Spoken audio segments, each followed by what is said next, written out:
In the yesteryears of centuries ago, in a small portion of this vast world of ours, there lived a people called the children of Israel. From them came certain men and women through whom God revealed himself to all mankind. One of these was Elijah, a fearless prophet.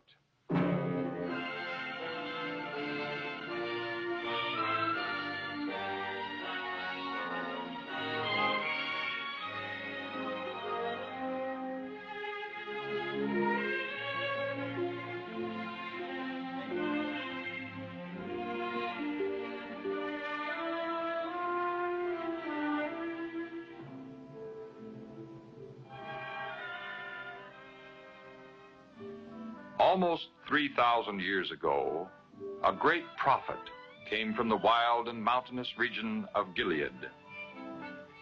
His name was Elijah, a man who had dedicated his life to God. And now God was sending him to the king of Israel. In those days, King Ahab ruled over Israel, and Queen Jezebel ruled over Ahab. It was she who built altars for the worship of Baal, the heathen god. And because the people worshipped idols, a famine was to come upon the land.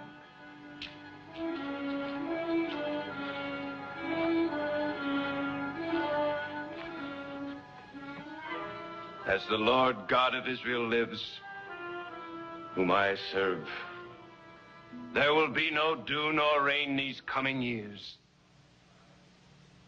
until I say so. Then the Lord spoke to Elijah, saying, "Go away from here and hide by the brook Cherith. You will drink from the brook, and I have ordered ravens to feed you there." And so, obeying the Lord, Elijah hurried away from the palace.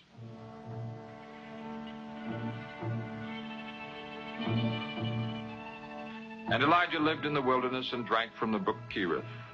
And the ravens brought him bread and meat every morning and every evening. In this way, God provided food for him. But after some time, the brook dried up because there was no rain. Then the Lord spoke to Elijah again, saying, "Arise, go to Zarephath, and stay there. I have told a widow who lives there to give you food."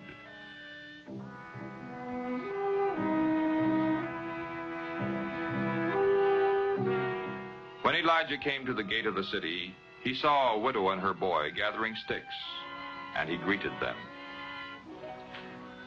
Please bring me a little water to drink. And also a bit of bread. As the Lord your God lives, I have nothing baked. All I have is a handful of flour and a little olive oil. I'm gathering a few sticks, and I'm going to prepare something for myself and my boy. After that is gone, we'll probably die of hunger.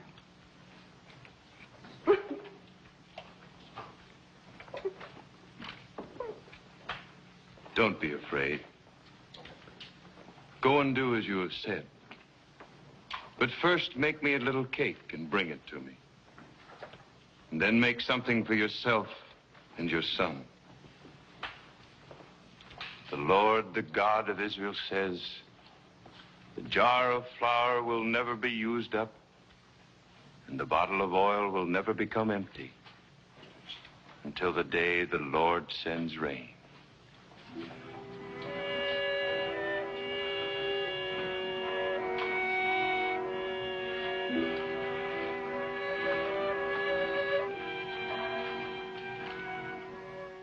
Obediently, the widow did what Elijah told her. And she, her son, and the prophet ate for many days.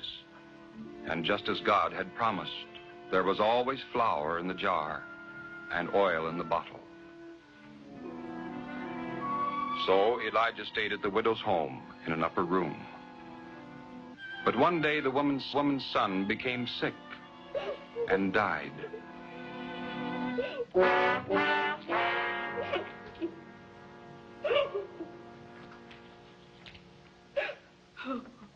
Oh, leave me alone, man of God?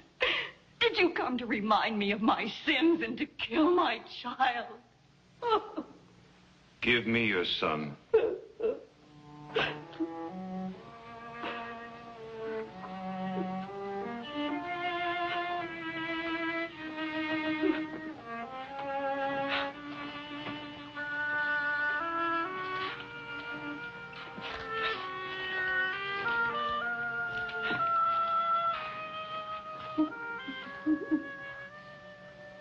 Then Elijah carried the boy into the upper room where he was staying and laid him down on his bed.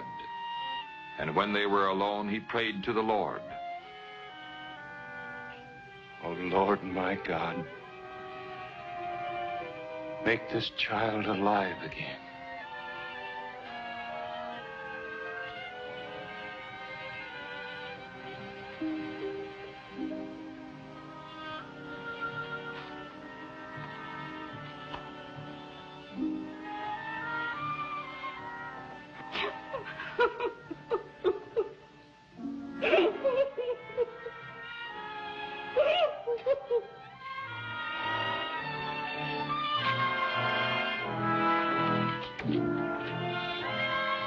Look, your son is alive.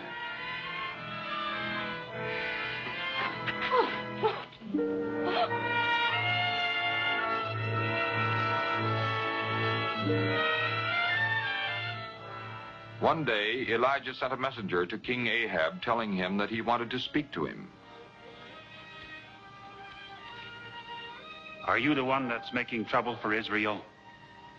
I haven't troubled Israel, but you and your family have, because you have forsaken the commandments of the Lord and have worshipped Baal. Now, therefore, send men to bring all Israel to Mount Carmel, and also the 450 prophets of Baal, and the 400 prophets of Asherah, who eat at Jezebel's table.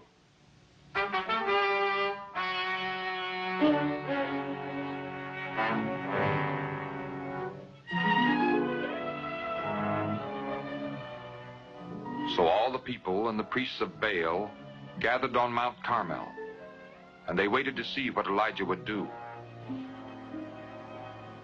How long will you go on limping between two opinions? If the Lord is God, follow him. But if Baal, then follow him. Give us 2 bulls, and let the prophets of Baal choose 1 bull for themselves, and cut it in pieces, and lay it on the wood, but put no fire under it. I'll prepare the other one, and put it on the wood, and put no fire under it. You call on the name of your God, and I will call on the name of the Lord. And the God who answers by fire, he is God.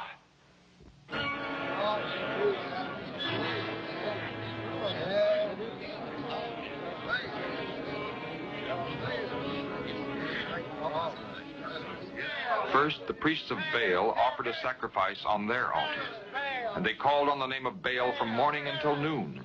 But there was no answer of any kind. No fire came to the altar. Then Elijah began to mock them. Cry louder. He's your God. And either he's lost in thought or on a long journey. Or maybe he's asleep and needs to be awakened. So the priests of Baal called louder and raved on into the afternoon, but still there was no answer. Then Elijah repaired the altar of the Lord that had been torn down. He took 12 stones, 1 for each of the tribes of Israel, and rebuilt the altar. And he made a trench around it, and arranged the wood and cut up the other bull and laid it on the wood. Fill buckets with water and pour it on the sacrifice and on the wood.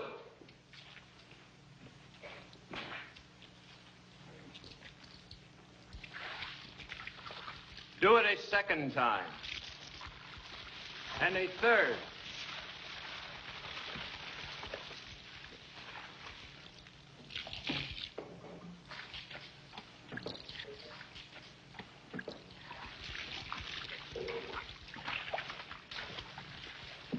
O Lord God of Abraham, Isaac, and Israel, let it be known this day that you are God in Israel, and that I am your servant, and that you told me to do all that I have done. Answer me, O Lord.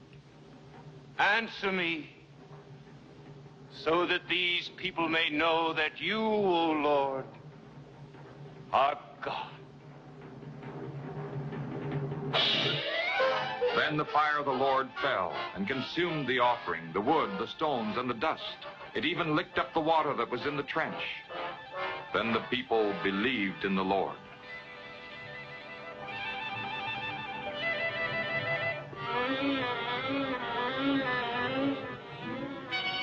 Seize the prophets of Baal. Do not let any one of them escape.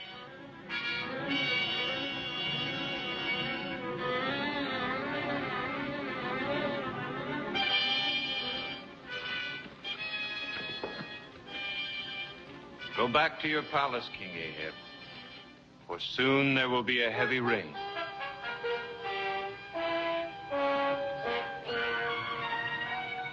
But when Ahab told Jezebel all that Elijah had done, and how he had put to death all the prophets of Baal, the queen cried out in anger.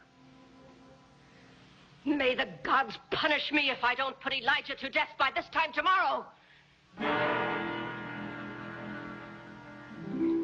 To save his life, Elijah fled into the wilderness, where he asked that he might die. But an angel of the Lord came and fed and comforted him.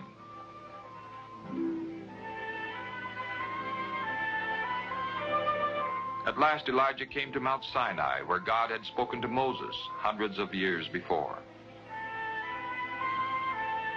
As Elijah sat in a cave on the mount, a strong wind swept the mountaintop, but the Lord was not in the wind.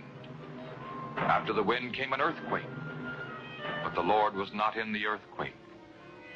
After the earthquake came a fire, but the Lord was not in the fire. And after the fire came the sound of a gentle blowing.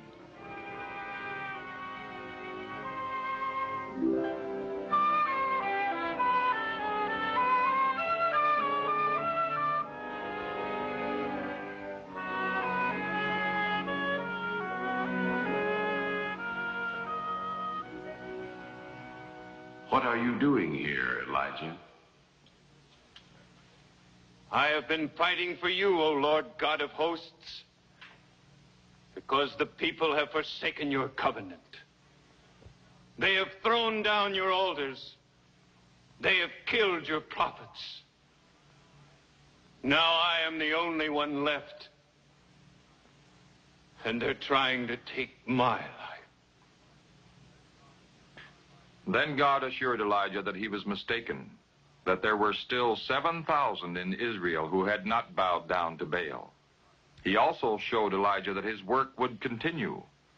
Elijah was soon to anoint another prophet to carry on his work.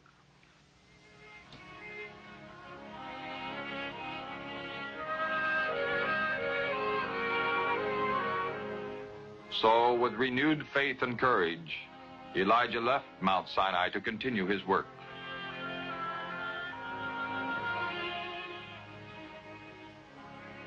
Later, as Elijah passed a field where a young man was plowing, a man by the name of Elisha, he put his mantle on Elisha as a sign that God had chosen him to be the next great prophet of Israel.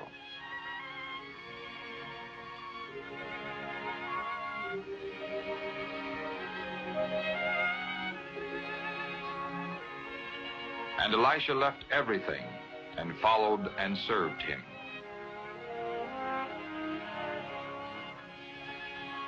But one day Elijah knew the time had come for him to leave Elisha. He had faithfully done God's work on earth and was about to be taken up into heaven. First, however, he offered to do one more thing for his disciple. Before I'm taken away, tell me, Elisha, what would you like to have me do for you? Please let me have a double share of your spirit. You've asked a hard thing. But if you see me as I'm taken from you, you receive what you've asked for.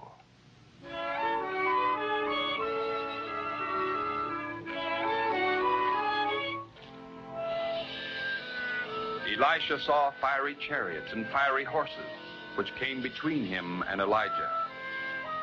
And Elijah was carried to heaven in a whirlwind. Then Elisha took up Elijah's mantle, which had fallen to the ground, and he went forth to do the Lord's work.